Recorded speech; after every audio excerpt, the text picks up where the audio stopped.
વિડીયોમાં તમને ખબર છે કે રશ્મિતાબેન રબારી ગુજરાતના મોટા કલાકાર છે. એનો એક વિડીયો સોશિયલ મીડિયાની અંદર એટલો વાયરલ થઈ ગયો છે, બધા લોકોના મન મોહી લીધા છે રશ્મિતાબેન રબારીએ.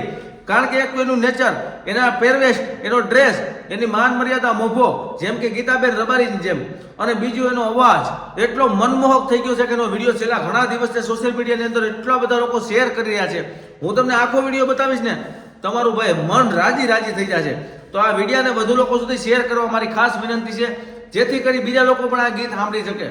જો એક તો નવું ગીત આવ્યું હતું, વાલા યા તો વાલપનું વાણ, જે ઓરિજિનલ સોંગ છે એના કરતાં પણ મસ્ત ફિલિંગ આવે, એના કરતાં પણ મજા આવે તેવું રશ્મિતાબેન રબારીએ આ ગીત ગાયું છે. અને અત્યારે આ વિડીયો ખૂબ વાયરલ થઈ રહ્યો છે રશ્મિતાબેનનો. કોઈક આહિર સમાજના લગ્નમાં ગયા હતા બેન પ્રોગ્રામ કરવા, ત્યારે એને એક આ સરસ મજાનું ગીત ગાયું છે અને એટલું વાયરલ થઈ ગયું છે અત્યારે કે લોકો એને ખૂબ વખાણ કરી રહ્યા છે. એકવાર તમે ગીત સાંભળશો તો તમારું હૃદય રાજી થઈ જશે. એટલું મસ્ત વાઇબ વાળું એને સોંગ ગાયું છે. તો આ વિડીયોને વધુ લોકો સુધી શેર કરી દેજો અને લાઇક કરી અને જલ્દી મને સબસ્ક્રાઇબ કરો. આ મારી નવી યુટ્યુબની ચેનલ છે, 2000 જ થયા છે, ઓમાં 7 લાખ થયા છે. તો આમાં જલ્દી સબસ્ક્રાઇબ કરો. 6 દીમાં 2000 થઈ ગયા છે. કરો સબસ્ક્રાઇબ. હવે ગીત ભાઈ રશ્મિતાબેન રબારીનો વિડીયો જોઈ નાખો.